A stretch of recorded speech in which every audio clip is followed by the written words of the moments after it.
All right, we are just about live. Get a couple things going. We can get into this thing. We are here.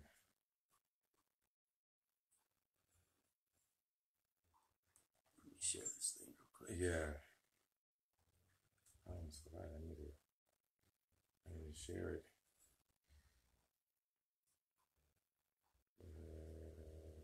Share it to a page. Yeah, Dakota was out. Dakota was like heartbroken. Connor's goat. Yeah, Come he on. was crying, crying, boy.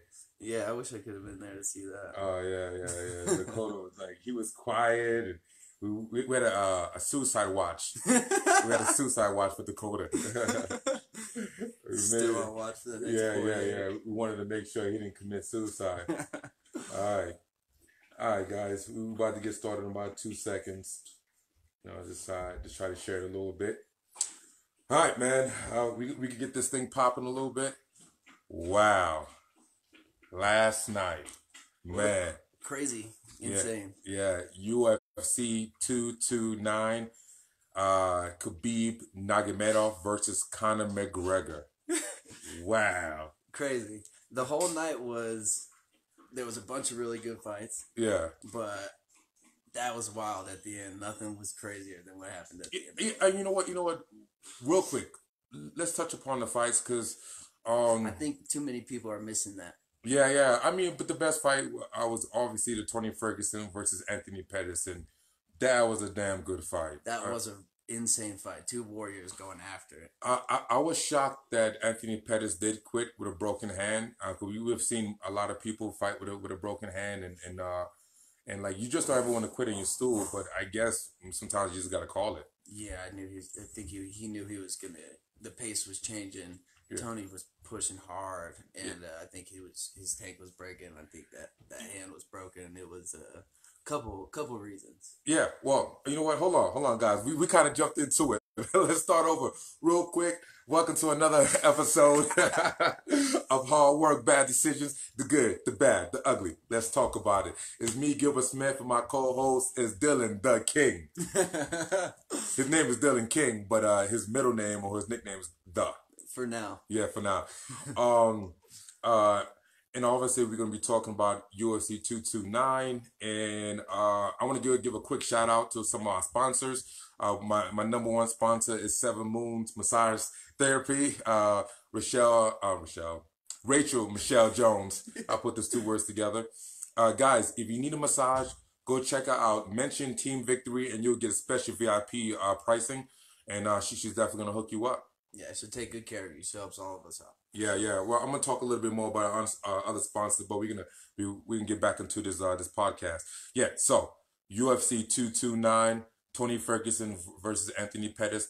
The other outtake I would say about this, with everything that crazy has happened, I believe that Tony Ferguson is probably one of the people that's gonna be hurt the most because where does he go? Yeah, I think you put T Ferguson in a title fight.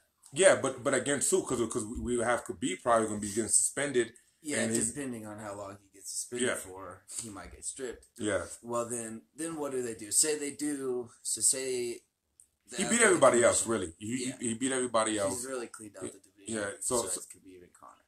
Yeah. So he's basically going to have to sit back and just wait until how things figure out. Yeah. Okay. I think so. Yeah, he's gonna have to figure it out. And what about Anthony Pettis, man? So he lost to Dustin Poirier. He lost to Tony Ferguson. Maybe it could be. Do you think it's time for him to hang it up? I don't know, man. It's a hard one because I love Pettis, man. I've been watching him for a long time, and he was one of my favorite fighters. I mean, he still is. Yeah. He's he doesn't have that same killer instinct that he used to, and you see it with a couple people like Rashad used to knock people out. Yeah. And then he lost that killer instinct, and he had a hard time, man. And it's hard watching these guys you like get beat up like that over and over, Well, I would say the problem with Anthony Pettis is that he doesn't rely on his hands enough. Last night he was throwing good hands, Yeah. but he needs to really start putting his striking together with his boxing to his kickboxing and maybe implement some offensive wrestling. He realized a lot of defensive wrestling, but if you're not well rounded in this game at that high level, top five, you always gonna be at a disadvantage. I mean, he fight Kevin Lee. Kevin Lee gonna take him down. Yeah. You know, he's never gonna fight Khabib. That's not gonna happen. But if it did, it would be the same deal. Yeah. What about him versus Justin Gaethje? I think that would be a war. I mean, Gaethje's just such a forward movement. He just destroys. He just seeks and destroys. That's it. And Pettis seems more, he's more finesse. I think he likes to put a little bit more technique behind it. And well, I it would think be a good one. I think maybe Justin Gaethje, he's so forward, just like you said, and Anthony Pettis sometimes is a counter striker. It could make for a very interesting fight. It could. You never know with those leg kicks too, man. That kid's savage. Oh yeah, I forgot about Justin Gaethje leg kicks. All right, now let's go to the heavyweight fight. The Beast versus Volkov. Alexander Volkov. Yeah. Volkov. I say this. First of all, I think Derek Lewis is not an MMA fighter. I think, just like I made a tweet, it's sad with, I believe, CM Punk. Ali, I see you. I see you. You're going to have to relax, man. Yeah. Apologize about the dog. But I really feel like he needs to become a well-rounded fighter. He's not going to beat like a, Cain Velasquez or Stipe Miocic or those type of fighters. Or even the Curtis Blades. Yeah, I totally agree. I think the cardio is probably his biggest downfall. Obviously, we saw some weird takedown attempts out of him last night. But he did takedown attempts? He tried. They were weird. He shouldn't have. Yeah, I totally spaced it. I was kind of frustrated just watching how tired he was getting and how sloppy it was. I'm gonna let him out. I'm from Houston, man, so I gotta give the guys from H-Town some love, so good for him for getting that big old win. That was a huge comeback win. I was jumping all around my apartment, screaming and yelling. My wife was giving me a funny look because of it. Okay, so let's get into the fight. First of all, who do you have winning? Or better, who did you want to win, or who did you think was going to win out of Conor McGregor and Khabib Nurmagomedov? In my head, I figured Khabib was going to do exactly what he did. I didn't expect the overhand right that he landed, but I did expect him to have the upper hand pretty much everywhere except for striking, wrestling, cardio.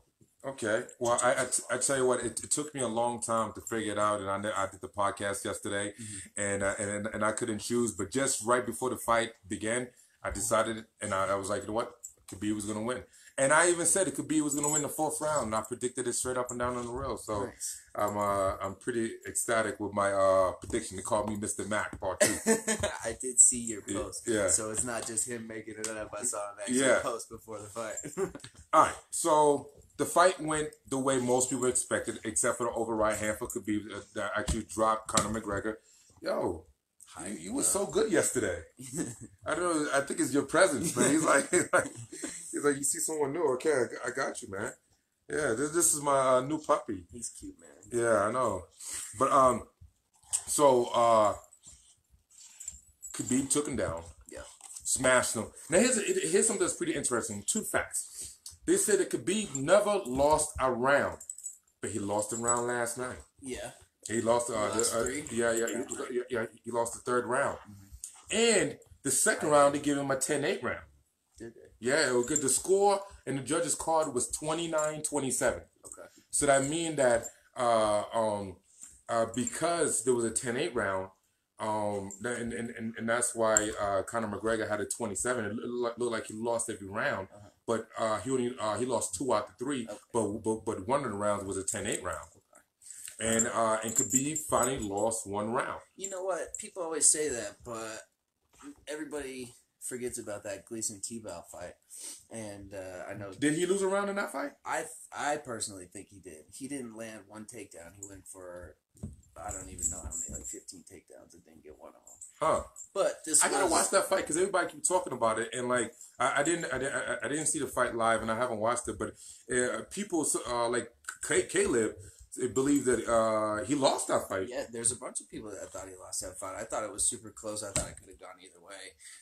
I thought so the whole myth about him never losing a round it's just made up. Yeah, another part of the hype. They had me fooled. I was like, Khabib never lost a round. Wow. Yeah, and they say he never lost a round in sparring, and I don't believe that. Yeah, true. You can say all you want about what happens in the gym, but I don't believe that. All right, so well, last night he did lose a round to Conor McGregor, and on the scorecards, it was pretty kind of across the board and all the referees and all the judges' scorecards. All right, so here's one thing, another thing I found that was interesting: the submission. If you look at the submission, when essentially it was more of a neck crank than an actual choke. Although the Gracie's brothers did a breakdown and they believe it was more of a choke than a neck crank. Either way, it doesn't matter. So Khabib had a gable grip choke, okay, and some people call it the Dan Severn choke. And then Conor McGregor never forked the hands. Yeah, his hands was down, and all he had to do was grab the hands and at least pull it down. Because if you saw, when Conor McGregor tapped, Herb Dean intervened because Khabib wasn't going to let go. He easily pulled the hand down. Yeah. So if Herb Dean could have did it, Conor McGregor could have did it if he was in his right mind, if he was thinking, okay, let me work my jiu-jitsu defense. Let's get out of this instead of let's look for a way out. And that's what he did. He looked for a way out. I believe he did. He was tired. He was gassed. He was getting beat up. I think he was done with it. All right. So Rob Gonzalez just said Khabib won't have the title very long. Now, Rob, I have to ask, are you saying that because you think he's going to be stripped, or are you saying that because you think he's going to lose to someone else, particularly like a Tony Ferguson? Get back to me. So I did find that very interesting, the fact that how easily Conor McGregor tapped when he could afford a little bit more. We've seen that a few times, I watched the fight with Joe Duffy from his early career, and it was similar. He got hit with a good shot and got tapped out. You got tapped out afterwards, and then same with Diaz. He get hit with a good shot and got tapped afterwards.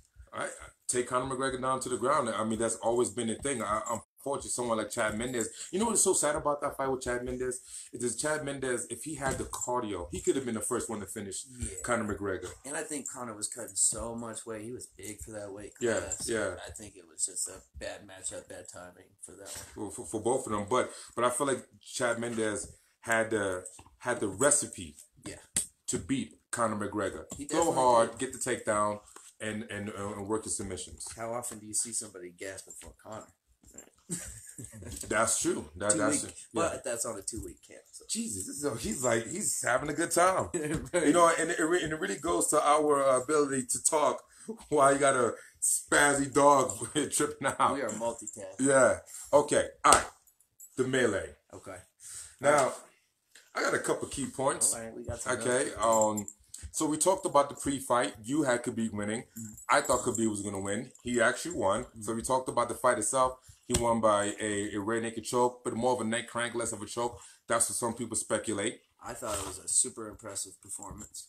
Oh, okay. So exactly, Rob thinks that Tony's going to beat him. Tony's going to beat Khabib.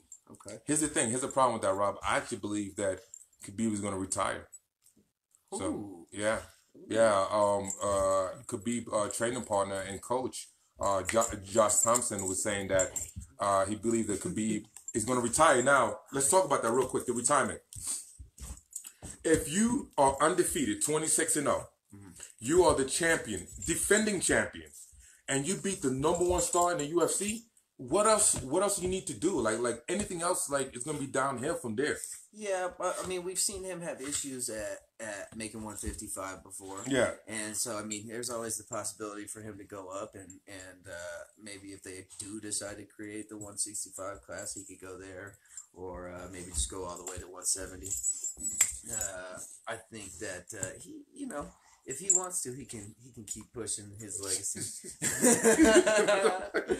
Hey, he's trying to bite me. I hate when he goes between my legs. It's so scary. Yeah, it's very uncomfortable. Okay, good boy. So I mean, I think there's always room for him to keep working, and I think he's got 11 fights now in the UFC. He's 11-0. I think GSP for 165. Yeah, GSP for 165. I don't think it's a bad idea. If GSP is healthy enough to do that, I don't know how he's feeling these days. Well, I mean, GSP has been talking about having a big fight, and I believe his big fight he was referring to as probably more of a Conor McGregor fight. Yeah. But not a Conor McGregor loss. I don't think GSP will want to shoot for that. And fighting Khabib doesn't seem like it'll be a big money fight. No, I don't assume. I think GSP is really the A side on that one.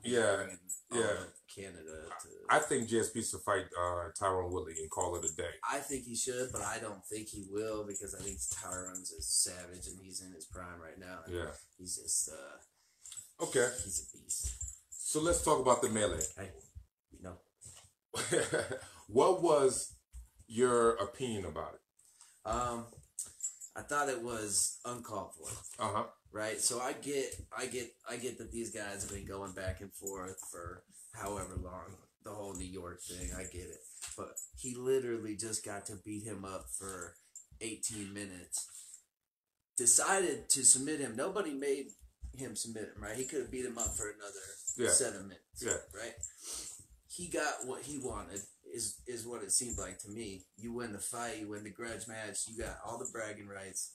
Now act like a champ and tell Conor, this is what happens this is what would have happened if I got off the bus, right? Make him look stupid for doing what he did, but don't make yourself look stupid. I think when it comes to he's hyped. Okay, hold on. We gotta put him back up. Yeah, like it's hard.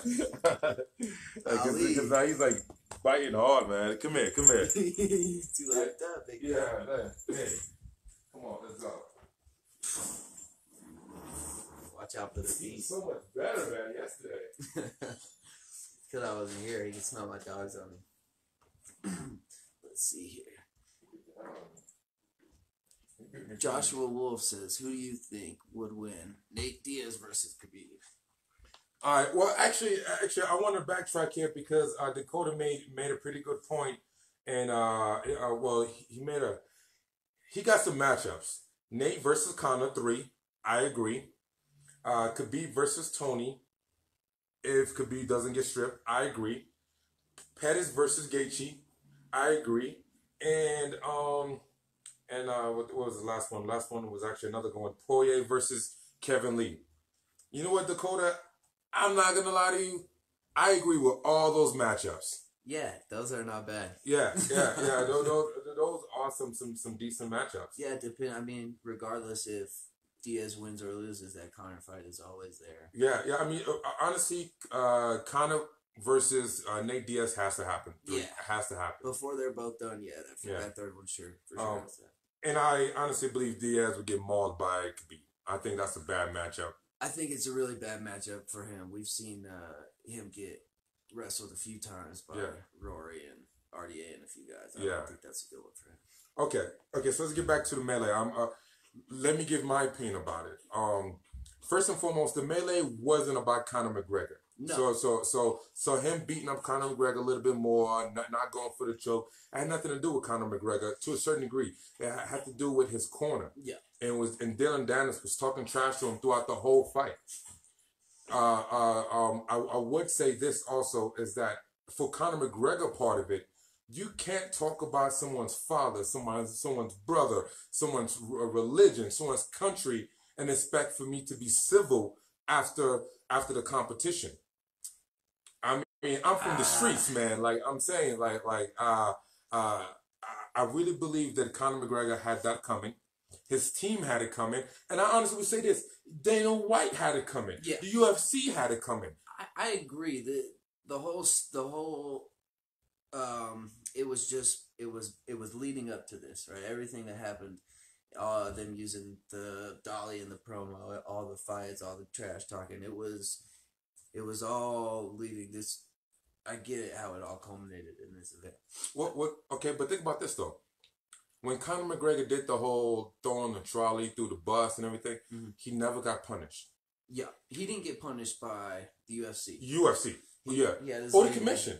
I mean, he got punished with legal stuff, maybe getting sued, and you got to do community service. That's all having to deal with the legal in the state. He never got punished by any commission, by the New York Commission, by the Las Vegas Commission, or by any commission that he is licensed under. Well, technically, he did get his belt stripped that night. That Khabib bought out. No, but that stripping happened. It was regardless. Yeah, it was regardless of the action.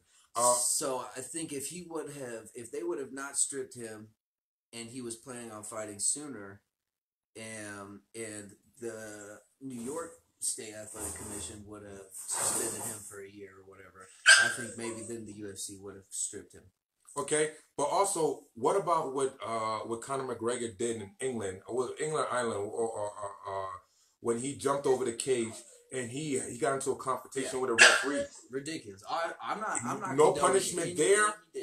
No punishment there. No fines. No suspensions. Yeah. When he actually pushed. Mark Goddard. Yeah. Mark Goddard. He actually put hands on a referee. Yeah, I do think I think he should have had more consequences for his actions, but that's ultimately what led to Khabib jumping out of the cage. If they would have punished Conor, Khabib might not have decided to jump out of that cage because he would have thought first, I might get in trouble. Yeah, it sets a precedent. Like, don't do this or this will happen. Now, Diablo first, he said, don't mess with the Russians. I don't disagree. But you gotta be a grown adult. You can't just go around punching people in public. Look, so after a fight, the fight was heated. It was crazy. I won, and your corner is sitting and talking trash to you. Who knows what he said? Yeah, but you just get to laugh at him. You just beat up his boy. Hey man, I don't know. I mean, you just beat up the cash cow, the UFC's, everything. I agree with you. Actually, I do agree with you. I do think that I do wish Khabib didn't do it. Yeah. But I'm not super mad that he did do it. I'm not super mad that he did do it. I just think it was stupid and it didn't make him look any better. Okay. He did because he had a great performance. He put on a good performance, and then it kind of now everybody's talking about this incident more than the fight. Now people are making it seem like Conor McGregor was the victim. But if you watch the video closely, you will see that Conor McGregor actually threw the first punch inside the cage. Inside the cage. Okay, so what happened was after Khabib jumped outside the cage, first Conor McGregor tried to follow him and jump over the cage, and a lot of the officials pulled him down. And then Khabib, homie, tried to jump over the cage, and then Conor McGregor swung at Khabib's cornerman. And that's what, now they started confronting Conor McGregor and start swinging at him. Yeah. So I think that was stupid. He shouldn't have thrown anything. But he, like you said, he sees somebody's going to attack his boy. He's trying to back him up at a certain point. I do think it was stupid of him to throw that punch at all. But like you said, I get where he's coming from because he sees someone going to attack his corner. I get it. I mean, if I saw somebody trying to it's a natural reaction that if you see someone try to attack your friend, you're a fighter, you're a warrior, you're not a punk. You're gonna go and try to help protect your friend. I get that. Now, but at the same time, do you think Conor McGregor should face any punishment for throwing the punch inside the cage? I do think they should. I think they both should. Last night I heard that Khabib's purse got held by the athletic commission, but I don't know what to do with you. I think both of them should have theirs held. I think both dudes should serve probably a small suspension. But I'm not the one who runs the athletic commission, so what can I do? Yeah, Diablo, he's putting him somewhere else. We're good now. Yeah, I'll put him. Golly. Oh man, you didn't name him for Ali for no reason. Yeah. All right. I put him upstairs.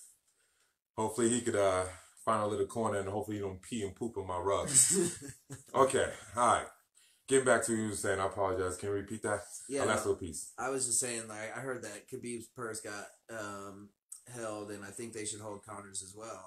Well, no, they paid Conor. Yeah, no, I heard that. yeah, they paid Conor. I think both dudes should be in the same position right now. The guy who hit Conor from behind, yeah, that guy is the one who I think should probably be in the most trouble. Well, that was a sucker punch. Well, I mean, that was a sucker punch, but that's more on the legal side of it.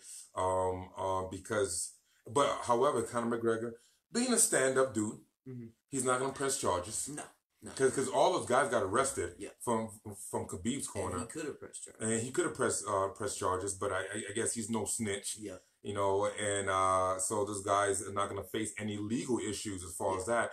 But some of those guys are fighters. Yeah. And so I hear that Tuhugov is one of the guys in question. Yeah. He is definitely a fighter for the UFC. UFC, yeah. And I heard Dana said last night that he wouldn't be fighting for the UFC again. Yeah, that's sad. I mean, I think when you get to a point when you start, if you think about all the money that was lost, like for instance, Conor McGregor, throwing a trolley, to kind of have his boys back, like Artem's back. How much money did he lose for that? He lost a lot. Artem lost money. Yeah. And UFC lost money. They lost fights that night. And then now if you look at it like from the Khabib side, now a couple of your fighters lost their career, your UFC career. Yeah, was it worth it? That's crazy. Punching Conor McGregor, from the back, from the side like that. I mean, the guy in the red shirt. Yeah. I do think he should be facing some type of legal issues. He's lucky Conor McGregor is not pressing charges. Yeah, he is. Because that was a punk move. Yes, it was. When it comes down to it, though, the person who, in my opinion, is at fault for the whole melee is Khabib. If he wouldn't have jumped out of that cage, it probably would have gone down a lot smoother. He would have actually got to leave the cage with his belt last night. So we could almost guarantee, because if you think about the consequences, how did you get out? How did you get out? Man, Jesus. Oh my, I literally put him in the room, shut the door. One of my kids must have let him out. They for sure did. Oh my God. This is like, okay, all right. Have fun with that. The man, okay. All right. Anyway, yeah, exactly. Paul Daly, it happened to Paul Daly. He got kicked out of UFC. I believe all those guys are going to be kicked out of UFC except for Khabib. He's a champion. Dana White just can't do that. And obviously Conor McGregor. So now, last little piece. We talked about the consequences a little bit. So you believe that all those guys should be fined and suspended of some sort? I think Khabib, Conor, I think the guy in the red shirt, if he's involved with any fight organization, he should probably, by the athletic commission, they should handle his licensing. Yeah, man, you can't go fight people you're not contracted to fight. Yeah, right? yeah. He got paid to beat up Conor, and that's all you need. Should Dana White and UFC face any consequences? Because I feel like they promoted so much negativity that some of the actions that happened transpired because they did not stop it from the beginning. Like the stuff that Conor McGregor was saying, as Khabib was being humble and trying to be respectful, and Dana White was just laughing and pushing and forth, hoping to sell more pay-per-views, and now this all blew up in his face. Do you think that Dana White and UFC should face any type of consequence? I mean, I don't know what you could. I mean, the Athletic Commission can find the promotion. Okay. If they can find the promotion, then maybe that's necessary. If people got hurt or whatever. Yeah, I don't believe anybody got directly seriously hurt. Yeah, seriously hurt, but I do think that there should be some type of because if you look at it, from boxing, or even regular martial arts, when you get to a point that it's so disrespectful, sometimes fights could be pulled, fights could be stopped, and then going forward, how do you have that type of security to make sure something like this don't happen again? It's going to cost everybody a lot more money. So I think in that in that manner, he's gonna be punished because next time Conor McGregor fight or Khabib fight, he's gonna have to spend a lot more money just for security. A lot more on security. Man, you are just yeah. I don't know. Okay. What? I've done everything possible. I gave him treats. Kind of. Sit down. Hey, down. It did not work. Yeah. All right. What it is it's just you, man. Like, yeah. Okay. I All right. 2 dogs. You can smell them. Get out of here. Man, okay. One more time. He's just talkative. Yeah. If we ignore him, he'll get over it at some point. Yeah. Let's see. Yeah. Rob. I just don't understand how Khabib acted so humble through the press run and acts like that. That's the reason. Yeah, man, I agree. I think it's a little hypocritical. We talk a whole bunch about being humble, and then you jump out of the cage and try and flying kick somebody who's not fighting you. I mean, that's what people do. People talk, and you can't just go around punching everybody. Okay. All right. Now, let's get to the last piece, I believe, which is the most important piece here. Do you think that this was a true black eye for the sport? And do you think this hurts the MMA or the UFC? And it hurts, promotion, marketing, bringing in new fans. How do you think this is going to affect the UFC going forward? You know what? I honestly don't think it's going to hurt the UFC or the sport. I mean, crazy things happen, and a lot of people like that. A lot of people like to see that. I'm sure that there's even more people that'll be watching now because of it. Who knows? Hold on. So my man, Rob, are you just against Khabib? Like you super negative, but he said here that I just don't understand how Khabib acted so humble through the press run, then acts like that. Yeah, I disagreed with. Yeah, that's the reason for the press and media obligations. Now, I think what you're missing is the adrenaline pumping. Yeah. After a fight.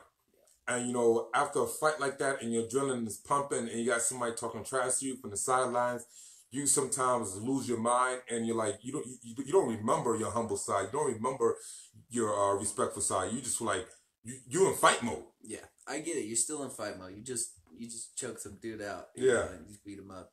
I get it. I just think at some point you got to learn how to.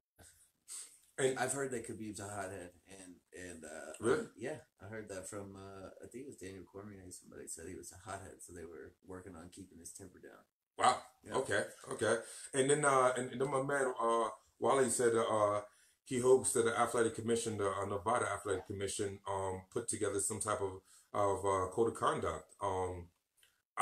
That's what I'm talking about. One of the consequences is like, yes, I do believe these commissions should have a direct and defined code of conduct to make sure that everybody understand that certain things can happen. That's why they say, like, for one, like in the state of Colorado, you can't jump on a cage. Yeah. If you jump in a cage, you're automatically suspended for 6 months. Yeah. Okay, so if that was a rule maybe in Vegas, maybe nobody would be jumping over the cage, or definitely not jumping over the cage. Yeah, I still want to jump on the cage, though. Yeah, I jumped at the cage in my last fight. I was like, suspend me. I'm retiring, so it doesn't really matter. And Wally also said he believes it's a black guy. Talking about is it a black guy? I really believe a couple months from now, nobody's going to be talking about it. I mean, they're going to be talking about it in the background, but it's not going to change anything. It's not going to affect anything. The only question I have is what's going to happen with Khabib. Is he going to be suspended? Can he fight again? Does he want to fight again? And what's going to happen with Conor McGregor? Here's a question I have for you. They talking about a rematch. Yeah, that's stupid. I don't think that's warranted. Yeah, you don't think so? Nah, I think that's just a money grab. If they do a rematch immediately, that's a money grab. I don't. Conor. Okay, so Conor lost this fight, championship fight. He had no belts coming in. He got finished. Yeah. I don't think he at least has to fight 1 or 2 more times. I mean, it happened with Nate Diaz too. I mean, he didn't really have a belt on the line. He got beat. He got finished in the 3rd round.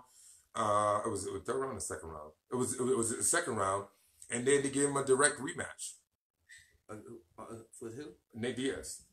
Oh, against Conor. Yeah. I think that was because Conor wanted the rematch. I'm pretty sure he actually tweeted or for Instagram or whatever. Mm-hmm. He said something. Good smack. Get ready for the rematch. He said something to that. He mentioned rematch. Yeah. And if Conor McGregor's saying it, and they brought it up to Dana White, and he didn't exactly shoot it down. I think that would be probably the dumbest move they could do. They got to put T-Ferg versus. I know. There's a lot of people who don't want to watch another lead up to that, but that's the only fight that's left to make is Ferguson versus Khabib. That's the last one to make. I agree. Dakota also said maybe bad for new sponsorships, but I feel like there will be a huge influx of fans. No, so what you said was that statement itself is conflicting because if there's a new influx of fans, then sponsorships are going to come. Sponsorships don't care about the sport. They don't care about the integrity of the martial arts, the Bushido, the humbleness, whatever. Nah. They care about fans in the seats, the fans watching TV. Yeah. So if more fans is going to come watch, the more sponsors are going to come to the sport. Yeah. So now if fans start to turn away because they feel like it was too violent, it wasn't honorable, then that's going to affect sponsorships. Yeah. I don't think that's going to be the case, man. I think people love watching drama, so they get to see lots of it. All right, and Diablo said, wasn't Khabib retiring after this fight if he won? Well, that's what he said. Yeah, we talked about that. I mean, that's the question. Even if he gets suspended for a couple months or not too long, or don't get suspended at all, maybe he got to pay a fine. Was he ever going to come back, and should he come back? What do? You want to fight a beast like Tony Ferguson after you made all his money with Conor McGregor? And there's no way he's going to make the same amount of money fighting Tony Ferguson. No. So I mean, he is still the champ, so he still will get paid. Yeah. Pretty well. Yeah. I think But freaking Tony Ferguson's so weird, man. Like he is, man. But he's a savage, and I think that they've tried to fight 4 times now. Yeah. And it's fallen out every time. That's the only thing that Khabib hasn't done in this lightweight division. Well, and then while he said once again, Diaz, if he gets past Poirier, Diaz and Conor for the new 165-pound strap. I don't see that happening for a strap because Conor McGregor will be coming off of a loss. Yeah, Dana was just talking about how he don't want to do that. Yeah. So they're not going to give him a title shot coming off of a loss, especially out of the new weight division. Yeah. Okay, let's sidetrack for a little bit. What do you think about the 165-pound division? I honestly think it's a smart move. I think you have 25, 35, 45, 55, 65, and then move 70 to 75. Yeah. And then you have 85, maybe even 95. And I think in 95, maybe pushing it on it because so once the guys get bigger, 5 to 10 pounds is not as big of as big as a deal, like in a lower weight class. Yeah. I do believe, like I said, I tell people all the time, if there was a 175-pound division, I'd probably still be fighting. Yeah. Cutting down to 170 killed me. Mm-hmm. And people are like, well, it's only 5 more pounds. Those last 5 pounds was hell. Those are the worst. Yeah. So I really believe for the fighter's health, for the sport, and it also makes sense so you have more champions, so you got more main events instead of doing crazy main events like Shevchenko, Shajar, exactly. That one 25-pound female championship fight is ridiculous. Yeah. They should have made Diaz versus Poirier 165 belt. Why not? Yeah. That's crazy to me. Yeah, man, I don't get it. I think they're still kind of stuck in the early stages with the weight classes. I remember hearing how they got the weight classes set up, and they just asked fighters what they wanted to fight at. Well, see, people keep saying they don't want to make MMA like boxing. You got so many weight classes every 3 pounds. Okay, we know they're not doing that every 10 pounds. Calm down. Yeah. 2, the problem with boxing is not just how many weight classes, it's how many belts per weight class. Yeah. You got the WBC, you got the WBO, you got the IBF, you got the ABC, you got the NBC, you got the NBA. I'm just making up letters here. But the problem is you got like 5 champions per weight class. Yeah. The UFC is only 1 belt per weight class every 10 pounds. It's not that big of a deal. And I believe that if you do that, we won't have crazy and corny main events like we have for UFC 230. Yeah, I totally agree. Okay. I do think that they might change the heavyweight a little bit and maybe put like a 235-pound. I was thinking 225. 225. Yeah, but I mean, because each weight class, I mean, because 235, that'd just be right in the halfway from 205, 30 pounds, and 30 pounds to 265. That's halfway. I think it should be 20 pounds, 40 pounds. Yeah, I think it should be 225. But the problem with the heavyweight is just not enough heavyweight fighters to begin with. Yeah. To split it up. Yeah, I do agree with that, but it's just crazy to see somebody who's 230 going against somebody who was 300 and cut down to 265. However, with that said, there's a lot of lightweights, and there's a lot of lightweights that could easily make 165 and not kill themselves. Too. Yeah, there's a lot. Those two divisions could be easily split in half. Yeah, there's a lot of guys that are too big for 55 and too small for 70. And then now let's do a new Ultimate Fighter. So if there was new weight classes, who would you actually make the belt between?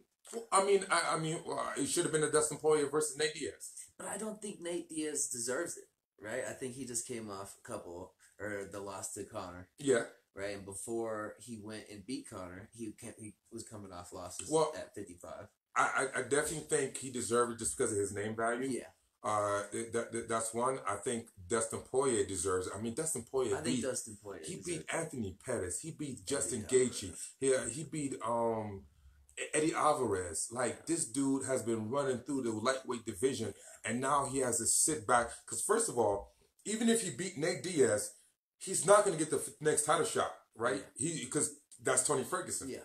Okay, so he's gonna have to wait till after Tony Ferguson gets the title shot against Khabib if he doesn't retire. So Dustin Poirier once again is gonna have to be sitting on the sidelines, and God forbid he get injured or something crazy happens, or he takes another fight and loses. Yeah. I think he should fight for the 165 pound division.